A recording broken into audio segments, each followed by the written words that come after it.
Seberapa banyak yang percaya bahwa tahun ini adalah tahun yang begitu besar? Bisa lambaikan tangan? Satu firman yang saya siapkan gitu ya. Karena ini adalah visi yang besar yang datangnya dari Tuhan. Pasti Tuhan mau kita jadi besar. Tapi ketika saya pelajari gitu ya. Apa yang membuat kita gak bertumbuh adalah kita sendiri. Sometimes kita menjadi bottleneck, menjadi sumbat bagi diri sendiri. Saya pernah sampaikan bahwa keadaan yang tidak baik yang ada di sekitar kita, asalkan hati kita baik dan hati kita benar, maka kita diberikan otoritas dan kuasa untuk mengubah keadaan yang tidak baik jadi baik. Tapi kalau yang ada di dalam hati kita salah, bukan saja kita nggak akan pernah bisa mengubah keadaan yang tidak baik menjadi baik, bahkan makin tidak baik, tapi kita juga berpotensi mengubah keadaan yang baik jadi tidak baik karena apa yang ada di dalam kita nggak baik. Apa yang ada di dalam kita ini berpengaruh. Sebab firman Tuhan jelas berkata orang yang baik mengeluarkan barang yang baik dari perbendaharaan hatinya yang baik. Dan orang yang jahat mengeluarkan barang yang jahat dari perbendaharaannya yang jahat. Kalau yang kita keluarkan adalah sebuah kejahatan di mata Tuhan, maka keadaan yang baik akan menjadi buruk juga. Tinggal tunggu waktunya. Jadi bukan keadaan yang menghancurkan kita, tetapi apa yang ada di dalam diri kita lah yang berpotensi menghancurkannya. Jadi bottleneck atau growth barrier di dalam diri kita, itu yang berpotensi menghancurkan bukan keadaan atau orang lain. Makanya siang hari ini kita mau belajar dari seorang yang bernama Daud. Tadi pagi saya sampaikan kita belajar dari Saul. Tapi kita mau belajar dari Daud. Kita buka dulu. 1 Samuel pasal yang ke-16 ayat yang pertama. Ini ayat pembuka. Kita mau belajar dari kehidupan Saul dan Daud. Tapi yang siang ini kita bahas tentang Daud. 1 Samuel pasal yang ke-16 ayat yang pertama. Firman Tuhan katakan seperti ini. Berfirmanlah Tuhan kepada Samuel. Berapa lama lagi engkau berduka cita karena Saul? Bukankah ia telah kutolak sebagai raja atas Israel? Isilah tabung tandukmu dengan minyak dan pergilah. Aku mengutus engkau kepada Isai, orang Bethlehem itu. Sebab di antara anak-anaknya telah kupilih seorang raja bagiku. Katakan amin. Bapak ibu saudara, kitab Samuel ini berisikan 3 tokoh utama. Tokoh yang pertama adalah Samuel sendiri. Kita lihat bagaimana proses kelahiran Samuel. Dan tokoh kedua adalah Saul. Tokoh ketiga ialah Daud sendiri. Dan kita baca firman Tuhan di ayat yang pertama, berfirmanlah Tuhan kepada Samuel, berapa lama lagi engkau berduka cita karena Saul. Ternyata Samuel ini sangat berduka cita dengan jatuhnya Saul. Karena apa? Karena Samuel ini yang mengurapi dia. Tapi dari ayat pertama ini kita bisa melihat ada Samuel, ada Saul, dan ada Daud. Yang artinya di dalam satu kejadian ada 3 tokoh. Yang terjadi ada 3 tokoh dan ada 2 raja yang diurapi. Yang pertama Saul dan yang kedua adalah Daud. Artinya ada kesamaan yang Saul terima, ada kesamaan yang Daud terima dari Samuel. Tetapi mengapa dengan kesamaan yang diterima, Saul gak bertumbuh, melainkan kerohanian makin lama makin merosot, tetapi Daud bertumbuh. Ada kesamaan yang dia terima, visinya sama, kehendak Tuhannya sama, tetapi kenapa Saul tidak bertumbuh di dalam kerohanian, tapi Daud bertumbuh semakin luar biasa. Nah kita mau belajar apa sih kesamaan yang dialami oleh Saul dan Daud. Pertama, kesamaan mereka adalah pemimpin rohaninya sama. Yaitu Samuel. Dia punya pemimpin rohani yang sama. Samuel ini seorang nabi, seorang pelihat Tuhan yang dipercaya untuk mengurapi dan mementori Saul dan Daud. Artinya Saul dan Daud adalah orang-orang yang menerima pengajaran yang sama. Saul dan Daud adalah orang yang menerima nasihat yang sama. Saul dan Daud adalah orang yang menerima standar hidup value yang sama. Tapi mengapa Saul gak bertumbuh? Daud bertumbuh. Apakah salah pemimpin rohaninya? Karena seringkali saya dapati orang gak bertumbuh yang disalahkan orang lain. Aku punya pemimpin Nggak mampu. Karena seringkali ketika kita nggak bertumbuh, yang kita salahkan adalah persekutuannya, CG-nya. Seringkali ketika kita nggak bertumbuh, yang kita salahkan gerejanya. Saul dan Daud menerima hal yang sama. Pemimpin rohaninya sama. Yang mengurapi orang sama. Samuel ini adalah orang yang takut Tuhan. Hidupnya penuh dengan kebenaran. Berada di atas Saul dan berada di atas Daud. Tapi kenapa Saul gak bertumbuh? Daud bertumbuh. Bukan tentang pemimpinnya, bukan tentang gerejanya, bukan tentang cekinya. Ternyata tentang apa yang ada di dalam hatinya. Tentang apa yang ada di dalam hatinya. Apalagi kesamaannya? Kesamaannya adalah sama-sama menghadapi tantangan yang besar. Tiba-tiba Goliat datang di dalam kehidupan bangsa Israel. Yang artinya ada bangsa Israel, rakyat, ada Saul, dan ada Daud di dalamnya. Visi besar tiba-tiba datang, tantangan besar tiba-tiba datang. Yang dihadapi sama, Goliat. Tapi kenapa Saul mundur, Daud yang maju?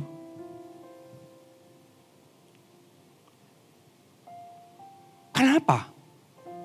Jangan berkata, Pak, tantangan saya lebih berat daripada tantangan mereka. Minggu kemarin di hari Sabtu, gitu ya, saya sampaikan satu firman Tuhan. Bahwa segala pencobaan yang kita alami adalah pencobaan biasa yang tidak melebihi batas kemampuan kita. Artinya kalau kita mengalami sebuah pencobaan, tantangan, artinya Tuhan tahu kita mampu. Tuhan tahu kita mampu. Segala sesuatu diberikan menurut kesanggupan kemampuannya. Jadi kita nggak boleh merasa bahwa permasalahanku lebih berat. Kita menghadapi permasalahan orang lain belum tentu kuat. Setiap orang punya porsi. Visinya sama, the year of dream and vision. Tapi kenapa? Yang satu bisa bertumbuh dengan luar biasa, tetapi yang satu nggak bertumbuh. Padahal kalau kita pelajari, Saul itu raja pada waktu itu. Artinya kalau dia raja, dia punya resources lebih besar, lebih banyak daripada Daud. Dia punya tentara. Dia punya kereta kuda. Dia punya orang-orang gagah perkasa. Dia punya mahkota di atas kepalanya. Dia punya kekayaan harta. Tapi kenapa ketika Goliat datang, dia mundur? Daud yang gak punya apa-apa, dia hanya punya kambing domba. Dia bisa mengalahkan Goliat. Jadi kalau kita berpikir hari ini, bahwa tunggu nanti aku punya jabatan baru aku pasti goal. Pemakaian Tuhan pasti lebih besar. Enggak. Saul jadi raja, dia gak bisa bertumbuh kok. Nanti ya Pak, tunggu saya jadi CGL, coach TL gembala, jadi full timer, jadi gembala. Lokal, pasti saya bertumbuh. Belum tentu. Saul loh, raja, gak bertumbuh tuh. Tunggu nanti saya kaya ya. Saul kurang kaya apa dia jadi raja? Tapi gak bertumbuh. Jabatan pemimpin gak akan jadi jaminan kita bertumbuh.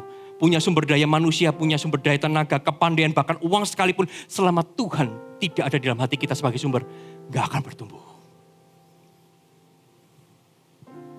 Gak akan bertumbuh. Selama hati kita belum benar, gak akan bertumbuh. Saul punya mahkota, tapi gak bertumbuh. Kalah juga sama Goliat. Tapi Daud yang gak punya apa-apa, justru dia menang. Karena apa? Karena Daud tahu di dalam hatinya menguasai keadaan. Halo, amin. Dan kesamaan yang ketiga adalah sama-sama pernah jatuh dan dapat kesempatan kedua. Sama-sama pernah berdosa. Tapi dikasih kesempatan kedua, sama-sama dikasih kesempatan kedua. Saul jatuh, mempersembahkan korban yang gak seharusnya dia ambil, itu bagian Samuel. Samuel tegur dia, Tuhan konfrontasi, tapi Tuhan kasih kesempatan kedua. Tapi kenapa ketika kesempatan kedua, Saul tetap tidak bisa bangkit?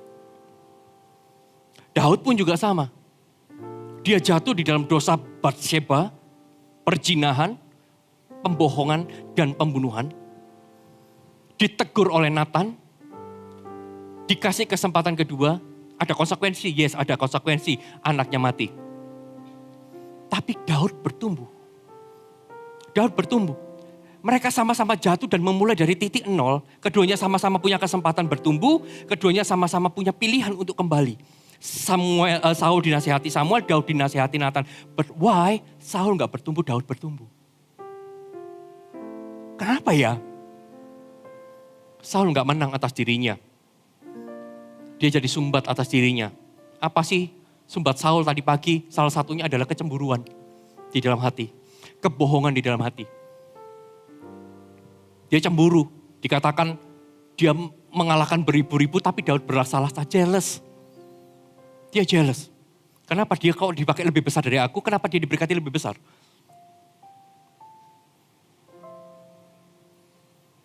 Hati kita gak boleh jealous. Seperti Saul. Kalau kita melihat orang diberkati Tuhan, praise the Lord. Berarti Tuhan hidup. Bisa memberkati orang itu, tinggal tunggu waktu Tuhan akan memberkati kita. Kalau kita melihat teman kita dipakai Tuhan, wow. Luar biasa. Puji Tuhan, Tuhan pakai semua kemurahan Tuhan. Kenapa kok kira harus iri?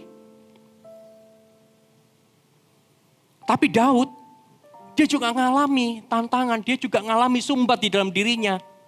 Tapi dia memilih bangkit dan menang. Makanya kita mau belajar apa sih sumbat Daud? Yang pertama sumbat Daud. Apa tantangan yang dialami Daud dan dia menang? 1 Samuel 16 ayat ke-10 sampai ke-11.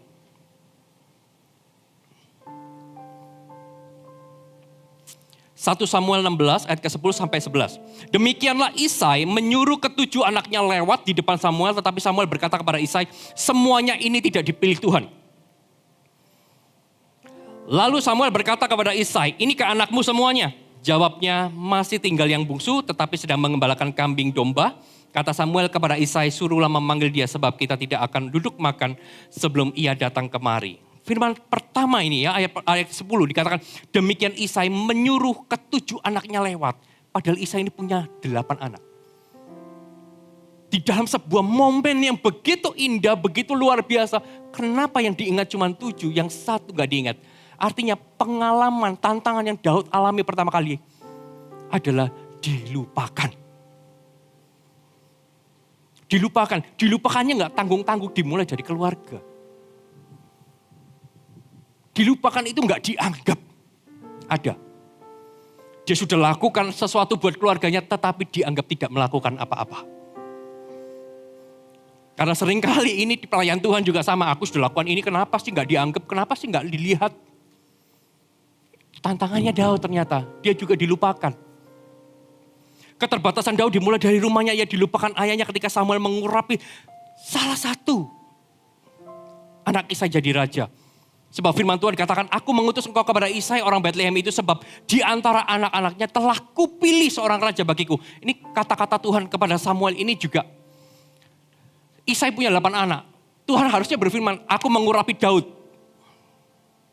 jadi raja. Tapi Tuhan gak berfirman kepada Samuel, aku mengurapi Daud sehingga begitu sampai di rumah Isai. Isai, mana Daud? Aku mau urapi. Karena enak.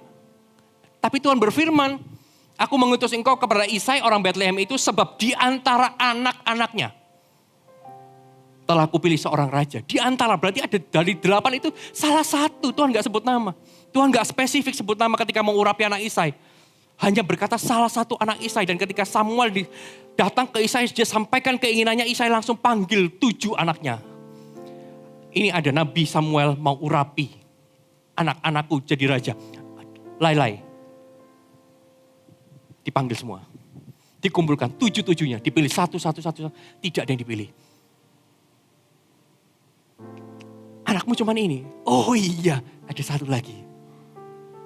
Aku lupa. Daud dilupakan. Ternyata. Karena dari awal Daud diremehkan atau gak dianggap. Dianggap gak punya potensi seperti kakak-kakaknya yang gagah perkasa. Dia dilupakan. Apakah Daud itu cinta sama keluarganya? Oh cinta sama papanya, cinta sekali Daud itu. Yang namanya orang cinta selalu membayar harganya. Orang yang mengasihi keluarganya selalu membayar harganya. Tapi keluarganya tidak melihat itu. Dianggap dia tidak lakukan apa-apa. Dianggap gak ada. Kalau Anda Bapak Isa, ngalami itu di dalam ministrimu. Apa yang kau lakukan? dianggap gak ada, ya hilang sekalian wis. Betul gak? Aku sudah lakukan ini, kurang aja. Gak usah wis, gak usah sama sekali. Tak geletak no. Daud, dia gak lakukan itu. Ini loh yang buat Daud dia bertumbuh. Ketika dianggap gak ada, dia tetap ada di situ berdiri. Bagaimana Daud bisa bangkit? Mazmur 27 ayat 10 dikatakan, sekalipun ayahku dan ibuku meninggalkan aku, namun Tuhan menyambut aku. Ini kuncinya. Orang boleh anggap kita nggak ada, kita nggak lakukan apa-apa. But God knows. Tuhan tahu apa yang kita lakukan. Tuhan catat. Aku sudah mengasihi keluargaku. Keluargaku nggak lihat, is okay. Tuhan tahu. Maka Daud bilang, sekalipun ayahku ibuku meninggalkan aku, gak pandang aku, menganggap rendah, menganggap gak ada. Tapi aku tahu Tuhanlah yang menyambut aku, yang menerima aku apa adanya. Ini kuncinya. Loh saya tahu di dalam gereja pun ada kayak gitu Bapak Saudara. Kalau saya bilang gak ada itu munafik. Di dalam ministry, departemen ada. Seperti itu ada. Kalau orang boleh melupakan kita, it's okay, gak ada masalah. Tuhan gak pernah lupa kok. Tetap lakukan bagianmu. Daud dilupakan, gak apa-apa. Walau keluarga gak mendukung Daud, menolak, melupakan, tetapi ia tetap mengasihi mereka. Dia tetap lakukan bagiannya. Hati Daud tahu bahwa Tuhan tidak pernah membuangnya.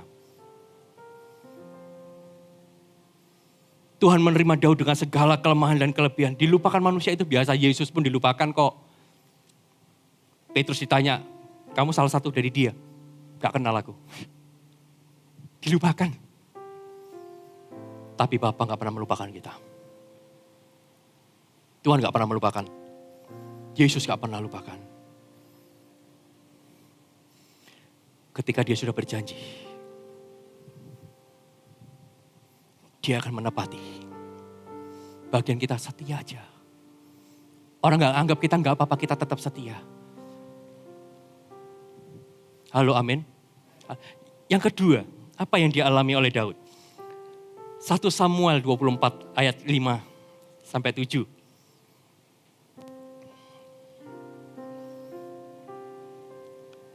Samuel 24 ayat ke-5 ke-7. Ini yang dialami. Kemudian berdebar-debarlah hati Daud. Karena ia telah memotong punca Saul.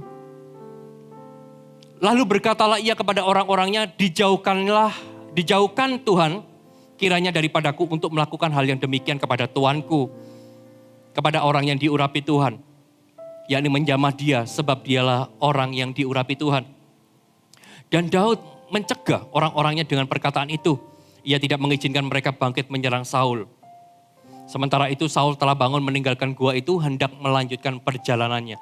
Tantangan kedua dalam hidup Daud dan dia menang adalah respect kepada pemimpinnya. Dalam kes Daud gak mudah, dia punya pemimpin yang jahat sekali. Tapi dia respect melihat sebuah pemimpin, seorang pemimpin bukan tentang perbuatannya, tetapi tentang dia yang dipilih dan diurapi. Apakah pemimpin semua sempurna? Enggak. Pemimpin gak sempurna, termasuk saya pun gak sempurna. Saya juga punya pemimpin di atas saya. Apakah sempurna? Enggak sempurna. Tapi saya belajar memandang pemimpin yang ada di atas saya adalah orang yang diurapi. Dipilih untuk mengembalakan saya. Saya bisa belajar dari apa yang baik. Daud respect. Dia tetap mengasihi dan taat kepada pemimpin yang berbeda pandangan sama dia.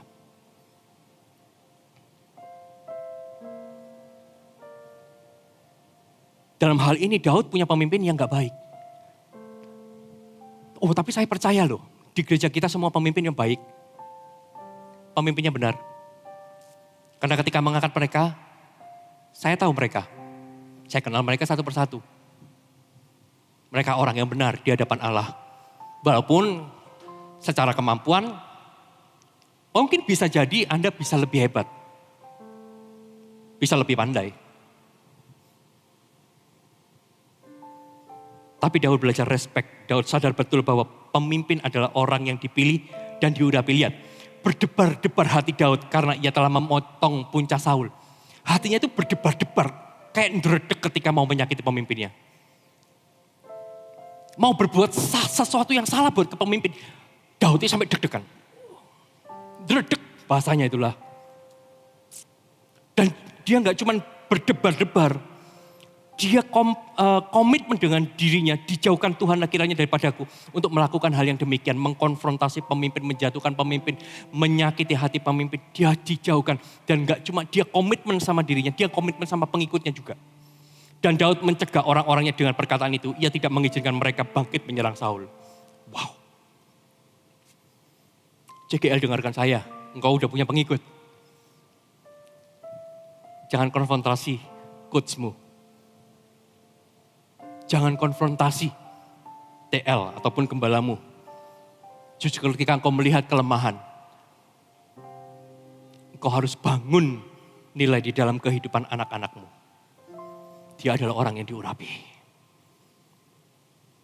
Dia adalah orang yang dipilih. Saul gak mendukung dia, Saul selalu coba sabotase kepemimpinan Daud, tapi Daud tetap respect. Dia respect dan tetap mengasihi pemimpinnya. Bisakah Anda mengasihi pemimpin Anda? Respect.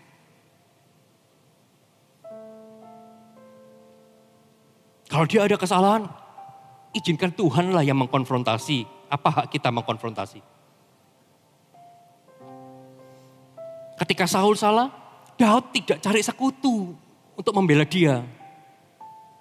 Tapi mengajarkan nilai kepada pengikutnya, ini luar biasa. Ini luar biasa. Karena Daud ini percaya. Kalau Tuhan sudah berjanji kepadaku mengurapiku menjadi raja. Maka pasti aku jadi raja, aku gak perlu menjatuhkan orang untuk supaya aku jadi raja. Kaulah Tuhan yang berjanji. Tak sekalipun kau ingkari kesetiaanmu sungguh terbukti di sepanjang hidupku. Untuk selamanya ku kan setia melayani, mengasihimu. Tiada Tuhan sepertimu, Yesus, kau Allahku yang setia. Respect. Belajar respect. Amin. Yang berikutnya, yang ketiga. 1 Samuel 17 ayat ke-12. Saya akan compare beberapa ayat supaya Bapak Ibu bisa menangkap message-nya. 1 Samuel 17 ayat ke-12. Firman Tuhan katakan, Daud adalah anak seorang dari Efratah, kota kecil. Dari Bethlehem Yehuda yang bernama Isai. Isai mempunyai 8 anak laki-laki pada zaman Saul. Orang itu telah tua dan lanjut usianya. Kita compare 1 Samuel 9. Ayat yang pertama dan kedua. Itu tadi kehidupan Daud dan ini kehidupan Saul. Ada seorang dari daerah Benyamin namanya Kis bin Abiel bin Seror bin Bekorat bin Afia, seorang suku Benyamin, seorang yang berada, katakan seorang yang berada. Artinya ini orang kaya. Orang ini ada anak laki-laki namanya Saul, artinya Saul ini anak orang kaya. Seorang muda yang elok rupanya, oh cakep sekali. Tidak ada seorang pun dari antara orang Israel yang lebih elok daripadanya. Ini orang terganteng mungkin ya waktu itu ya di Israel. Karena nggak ada seorang pun dari antara orang Israel yang lebih elok daripadanya. Dari bahu ke atas ia lebih tinggi daripada setiap orang sebangsanya. Ini Yao Ming, pemain basket. Tingginya 2 meter mungkin. Tinggi sekali. Tinggi, cakep, kaya, atletis pula. Ini impian laki-laki. Ini impian loh. dibandingkan Daud. Dia anak seorang dari Efrata. Desa kecil, Daud ini nggak punya, orang nggak punya. Tapi Daud bisa menang dari latar belakang kehidupannya. Apa tantangan Daud? Latar belakang hidupnya. Itu jadi tantangan tersendiri. Raja yang pertama Saul itu sudah ganteng, tinggi, kaya pula. Apalah artinya? Hamba Daud, gembala kambing domba, gak punya, bukan dari keluarga berada. Ia lahir dari keluarga yang miskin, beda dengan Saul. Dari keluarga terpandang ia hanya gembalakan kambing domba, ayahnya bukan anak tertua pula. Tapi itu gak buat Daud minder. Gak buat Daud minder. Dibuktikan dengan ia berani menghadapi Goliat. Apa sih yang buat Daud bisa bangkit dari keminderan? Dari latar belakang hidupnya. 1 Samuel 17 ayat ke-45 dan 47 dengan cepat saya bacakan. Tetapi Daud berkata kepada orang Filistin itu, engkau mendatangi aku dengan pedang dan tombak dan lembing. Tetapi aku mendatangi engkau dengan nama Tuhan semesta alam. Allah segala barisan Israel yang kau tantang itu. Hari ini juga Tuhan akan menyerahkan engkau ke dalam tanganku dan aku akan mengalahkan engkau dan memenggal kepalamu dari tubuhmu. Hari ini juga aku akan memberikan mayatmu dan mayat tentara orang Filistin kepada burung-burung di udara dan kepada binatang-binatang liar. Supaya seluruh bumi tahu bahwa Israel mempunyai Allah. Ayat ke-47. Dan supaya segenap jemaah ini tahu bahwa Tuhan menyelamatkan bukan dengan pedang dan bukan dengan lembing. Sebab di tangan Tuhan pertempuran dan ia pun menyerahkan kamu ke dalam tangan kami. Ini loh kuncinya. Kenapa Daud bisa bangkit? Daud gak minder karena ia tahu bahwa pemakaian Tuhan, urapan Tuhan gak bergantung dengan latar belakang apa yang kau punya.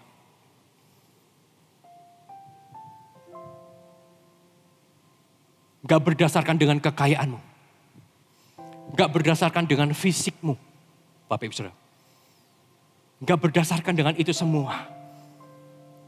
Tapi bergantung dengan dari hati dan iman di dalam diri kita. Bergantung dari apa yang ada di dalam diri kita. Dia berkata, supaya jemaat tahu bahwa Tuhan menyelamatkan. Tuhan memakai seseorang bukan dengan pedang dan bukan dengan lembing. Tapi dengan hati. Bukan dengan kekuatan manusia. Dengan kekayaan. Sebab di tangan Tuhanlah hidup kita. Wow, di tangan Tuhan. Kaulah Tuhan yang berjanji. Tak sekalipun kau ingkari, walau aku bukan orang kaya. Kesetiaanmu sungguh terbukti di sepanjang hidupku. Untuk selamanya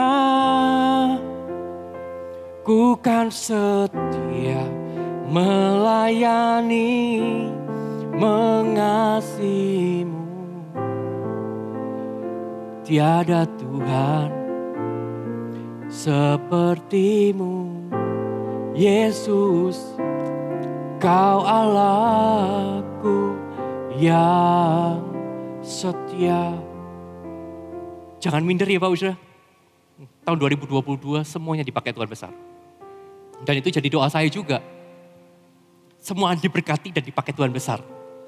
Karena lebih baik saya sebagai gembala berdoa seperti itu. Kalau saya berdoanya kebalik. Nanti jemaat datang, Pak tolong Pak. Tapi kalau diberkati semuanya dipakai Tuhan. Pak puji Tuhan Pak. Kan beda. Datang, Pak saya boleh ketemuan apa? Pak puji Tuhan Pak. Berarti menyenangkan. Karena diberkati semua. Tapi kalau datang, Pak bisa bantu doa Pak. Nah itu berarti tanda tanya Pak Ustaz. Makanya kami berdoa. Saya, Pak Ustaz semua diberkati Tuhan. Dipakai Tuhan luar biasa. Bahkan setiap pemimpin-pemimpin yang ada di tempat ini berdoanya sama. Bukan karena kami gak mau direpotin. Tapi kami mau melihat Anda bertumbuh. Dengan luar biasa. Katakan amin. Yang terakhir. Apa yang menjadi hambatan di dalam kehidupan Saul? Dalam kehidupan Daud. Yang keempat. Usia dan pengalaman. Dipatahkan. Usia saya sudah senior Pak. Bisa apa? Dipatahkan. Segala usia bisa dipakai Tuhan. Pengalaman, gak ada pengalaman. Daud gak ada pengalaman juga. Gak ada pengalaman jadi raja. Pengalamannya cuma satu, dia raja kambing domba. Bukan raja Israel. Ketika Samuel urapi Daud, ketika Tuhan pilih dia, Daud gak punya pengalaman perang seperti kakaknya. Ia masih muda. Saul sampai berkata ketika dihadapi Goliat, kamu ini masih muda. Sedangkan Goliat dari masa mudanya sudah jadi champion dia, sudah jadi juara, sudah jadi jagoan. Gak ada, usianya masih muda, pengalamannya gak ada, tetapi ia tetap berdiri di hadapan Goliat. Karena ia tahu bahwa kemenangan, peperangan semua ada di tangan Tuhan. Kalau Tuhan yang pilih dia, Tuhan yang urapi, maka Tuhan yang memampukan. Usia, pengalaman gak jadi masalah. Dari anak-anak sampai yang merasa bahwa aku sudah tua. Semuanya Tuhan pakai. By the way, saya gak mau disebut tua. Saya sudah berjanji sama Anda, saya sudah semir hitam. Saya sudah janji semir. Karena kemarin di pertemuan kemarin pemimpin saya janji semir. Saya gak mau rambutnya putih semua. Saya semir, karena apa? Karena sebentar lagi ibadah anak. Kita buka, ada ibadah Super Trooper dan ibadah Voltage di akhir bulan Februari. Dan saya mau khotbah pertama di ibadah Voltage. Jangan sampai ketika saya masuk ini sudah ditolak sama anak-anak Voltage. Ketuaan Pak. Makanya saya semir hitam, oh masih koko. Boleh silakan. Jadi jangan pernah merasa tua. Saya juga gak mau pernah merasa tua. Karena dari anak-anak muda, family sampai senior, Tuhan bisa pakai, tak perlu pengalaman Anda. Halo yang setuju, kasih kemuliaan buat Allah kita. Daud bangkit, ia berdiri karena tahu bahwa visi sudah diberikan kepadanya. Kalau visi sudah diberikan, maka dia tahu Tuhan yang akan mengurapi dan Tuhan yang akan memampukan. Banyak sumbat di dalam hidup manusia, tapi kita mau belajar dari Daud yang mau melepas sumbat untuk Tuhan bekerja secara dahsyat dan ajaib di dalam hidupnya. Kalau hari ini Tuhan masih ada sumbat-sumbat yang sama seperti Daud, kita masih perasaan aku kok gak dianggap, kok dilupakan. Ayo kita bangkit. Tuhan gak pernah melupakan Anda. Saya juga gak melupakan Anda. Bangkit. Kalau merasa minder, bangkit. Tuhan memakai, gak perlu kekayaan kita. Kalau merasa usia jadi batasan, usia pun tidak jadi batasan. Termasuk langit pun gak jadi batasan buat Tuhan bekerja di dalam hidup kita. Amin. Anda diberkati Tuhan. Siapa yang mau bangkit dan bertumbuh? Kasih kemuliaan buat Allah kita. Saya undang semua bisa bangkit berdiri.